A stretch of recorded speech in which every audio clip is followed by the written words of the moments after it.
How's it going, Yankee fans? Welcome back to Fireside Yankees with your boys, Alex and Ryan. So the Yankees have a game today, 1 o'clock. You know, you might be watching this after. Hopefully emerge victorious, see some good stuff out of that. Anthony Volpe getting the leadoff spot in this game. Really excited to see if he can kind of steal that job. And I think it's in his best interest, in our best interest, that he becomes that leadoff man. His on-base percentage, skyrocketing would be great. His batting average, his ability to steal bags. He would be a menace if you have Aaron Judge and Juan Soto batting behind him. So excited about that possibility. But today we're going to talk about a relief pitcher who has been opening some eyes, making some waves, to say the least, for the Yankees over the last couple days. His name is Nick Burdi. Probably never heard of him. Nick Burdi has pitched like 15 innings of MLB ball, but guys, this guy can touch 100 miles per hour on his fastball, and had a live batting session yesterday against some of the team's top batters, DJ LeMahieu, Anthony Volpe, Giancarlo Stanton. Safe to say none of them stood a chance. They all struck out against him. This guy has legit stuff. Aaron Boone was raving about him after practice, and now we sit here and ask ourselves, did the Yankees just stumble upon another bullpen gem,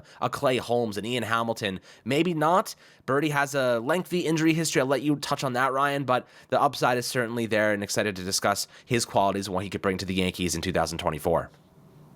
Yeah, no, Nick Burdi definitely has an extensive injury history. 2 Tommy John's, thoracic outlet syndrome. It has been injury after injury after injury for him. But that's the kind of player you take a non-roster invite on. I know that people, they overlook those minor league free agent signings. Actually, at times, when it's in the middle of the offseason, people are like, oh, why are the Yankees spending time signing this guy? When are they going to sign somebody notable? Whatever it may be. The importance of signing good minor league free agents is, it's understated. The Yankees have found a lot of quality talent in the minor league free agent market. You look at Ian Hamilton last year. I know you're not finding, the next ace of the New York Yankees, or, your next 2-hitter or 3-hitter in minor league free agency, but you can find some, valuable bullpen arms, because there are only so many roster spots. Teams can't always just shuttle these guys to the minor league. Sometimes they're out of minor league options, or you have to place them on your 40-man, and, the Yankees were able to, kind of collect some, some damaged goods, I guess is the best way to look at it. Nick Burdi's health has been excellent in camp, which is really encouraging. The velocity is great. 98 to 100 is what Aaron Boone was saying. And, when you're talking about a guy who can touch triple digits, that's always going to open up your eyes. But it's going to open up your eyes a lot more when the movement profiles are really good. I think velocity is super important, don't get me wrong, but I think movement is not just as important, but it is still pretty important to have a pitch that has good movement. And Burdi's low arm slot means that his 15 inches of induced vertical break are pretty good. Like, it means that pitch is staying on plane. It's not dropping a lot. Batters are going to swing underneath it. He's got a sweeper he can throw from that arm slot. That's a huge horizontal differential in terms of movement. He also has a sinker he can throw to righties and kind of bury it inside. And, we're talking about accounting for about 26 inches of horizontal movement, either glove side or arm side, because you have to factor in the 12 from the sweeper going one way, the 14 from the sinker going the other way. That's a very difficult matchup. And then, of course, that four-seam fastball, again, that I mentioned, that's his best pitch probably. The Yankees mentioned a changeup. He didn't throw many changeups in AAA, so it'll be interesting to see, what the changeup usage is like with the Yankees. Obviously, I think that pitch would be excellent for him, because from a lower slot, it's kind of easier to roll over that pitch and, get a good feel for your changeup. The way I would look at it, and somebody replied to me with this, and I thought this was just kind of like the perfect way to encapsulate it, just throw it somewhere in the middle. When you have really good stuff and you don't have great command, obviously with not having great health, he doesn't have consistent reps. He probably doesn't have a lot of, consistency on that mound. And if he gets hurt during the season, which you have to factor in too, he could pitch really well and he can check off all those boxes, but you're always going to have to be worried about injuries with Burdi. When he comes back from the IL or he's placed in the IL, there's going to be stretches where the command isn't there. You just need to tell him to throw the ball down the middle. He can walk 10% of batters' face. If he's striking out 28 to 30% of them and keeping the ball on the ground, that's going to work just fine. I understand that finesse is important for starting pitchers, but we're not talking about a starting pitcher. We're talking about a guy who's going to be in your bullpen, 3 outs, at sometimes 4, sometimes 5. And again, it's just like, I don't mean to say this from a standpoint of you don't have to care about the ERA and you don't have to care about all that stuff. But when you have a guy that you're throwing, nasty sweepers at 86 miles an hour and 100 mile per hour fastballs, Alex, I'm sorry, I just can't not get excited about that kind of profile, especially when it comes to Matt Blake, who, you hand him a guy who throws hard and has no idea where the ball's going, and he produces you. He produced the closer out of that. Clay Holmes, the closer for the New York Yankees. So, yeah, very excited about what Nick Burdi can provide in 2024. Absolutely. Like you said, I mean, the Yankees have gotten astronomical value out of bullpen arms that otherwise were forgotten about. Pirates let Clay Holmes go for nothing. Ian Hamilton was a journeyman before they figured out that Slambio pitch and, combining that with his fastball. And he looked to be one of our best bullpen arms last year. It's quite impressive how the Yankees have been able to stumble upon players like this. And Birdie, as you mentioned, if he stays healthy, could be a real impact player here. Again, the health is concerning. He's probably going to pick up something along the way. But on the bright side, he has 3 minor league options. He's 31 years old, 3 minor league options. You can stash him in the minors until you need him. And the Yankees bullpen is stacked to the brim, right? We don't have Scott Efros or Lou Trevino for a couple of months here, so, keep them out of the equation for now. But you still got Jonathan Loáisiga. You still got some really good quality arms. Caleb Ferguson we just picked up. There's some really solid pitchers in this unit now that we can lean on. And I think that the Yankees are probably going to have one of the best bullpens in the game once again. And the fact that you have guys like Birdie who can touch 100 miles per hour on his fastball, that can strike out 15 plus batters per 9, and they're not even in your starting unit. They're not even cracking that unit just yet. You're like, yeah, this guy's on the fence. That's a damn good problem to have. We talked about the starting rotation a lot, but let's Ryan, I'll get your take on this. The fact that you have a guy like Birdie who's like, yeah, like he may not make this team. Like he probably, like if everyone plays well and no injuries occur in the bullpen, won't make this active roster. That's a damn good problem to have because your bullpen is obviously very, very sharp here. Transitioning to one player I want to get your take on for a second. Jonathan Loáisiga, another guy with a very storied injury history. What do you think the Yankees get out of him this year? We saw flashes last year early on before the shoulder injury and the inflammation. Do you expect a similar result because of his history, or do you think that maybe the Yankees can get maximum value out of him? We know what he can be when he's at the top of his game, and it's an elite bullpen pitcher, a very good closer. Where do you see Jonathan Loáisiga's role kind of developing this upcoming season?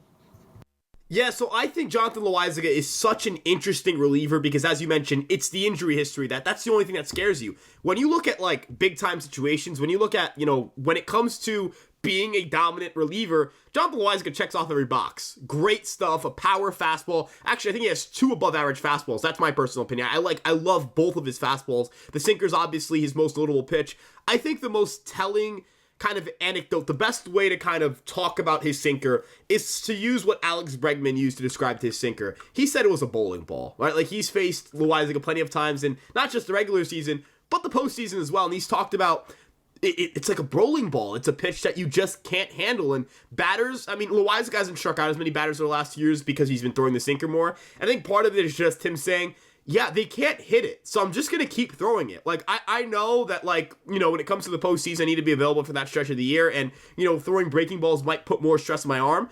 I'm just going to throw this sinker, and I'm just going to rip it right down the middle, and these guys aren't going to hit it, right? Like, they're not going to hit it. It's even more impressive, almost, than a guy like Clay Holmes. Like, I hold the opinion that when it comes to just pound for pound, inning for inning, who's the most dominant reliever in the Yankee bullpen, I think it's Jonathan Loáisiga, and I love Clay Holmes. I'm not one of those, like, Clay Holmes isn't the closer, Clay Holmes is this, is that. I think Clay Holmes is one of the most underrated players on the Yankees, but I think Jonathan Loáisiga is the most dominant pitcher on that team in terms of the bullpen. Garrett Cole is going to take that number 1 spot for me for including starters because he's Garrett Cole. But when it comes to just can you get outs, can you overpower hitters, Loáisiga can just take over an at bat with his stuff, and he's got the power breaking ball. He's got a really good changeup as well that he throws pretty hard.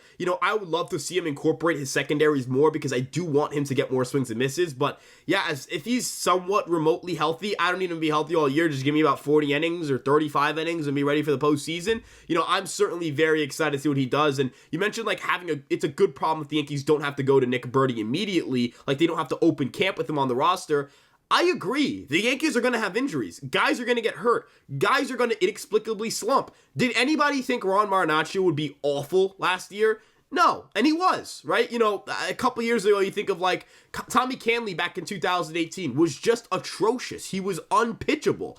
He didn't pitch the rest of the year. The Yankees just sent him off the AAA. Were like, you go figure it out there, man. I don't know what's wrong, but whatever. You come back to camp next year and let's see if it turns around. Every year there are going to be guys who underperform and just aren't good, right? Like that happens to every bullpen. 2021, the Yankees signed Justin Wilson, and he stunk. He was terrible. They traded him at the deadline and dumped his salary. You know what I mean?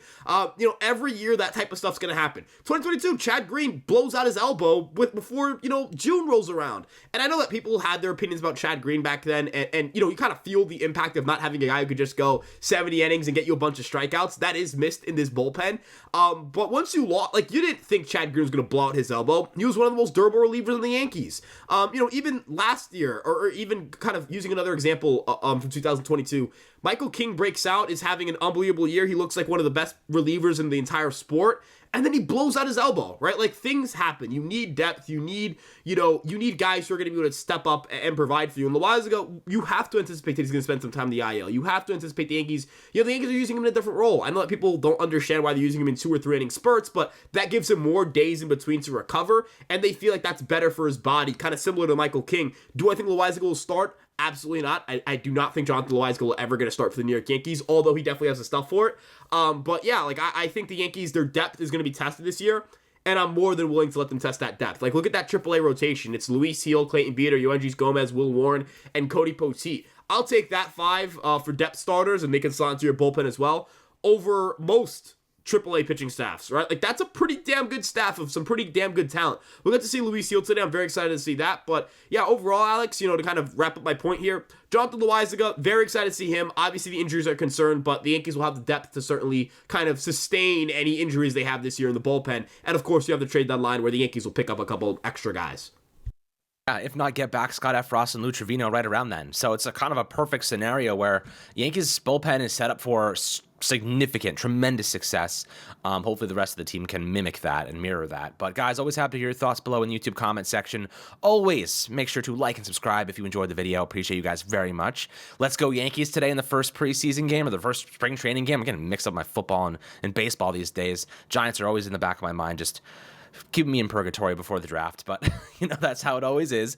But Anthony Volpe leading off, excited to watch him get some at bats and see how he develops. Maybe he steals another job this upcoming spring training, and these games are going to be important for him to showcase what he can do from that leadoff position. But always happy to provide some good content for you guys. Make sure to like and subscribe, as I mentioned, and we'll catch you guys on the next Fireside Yankees episode.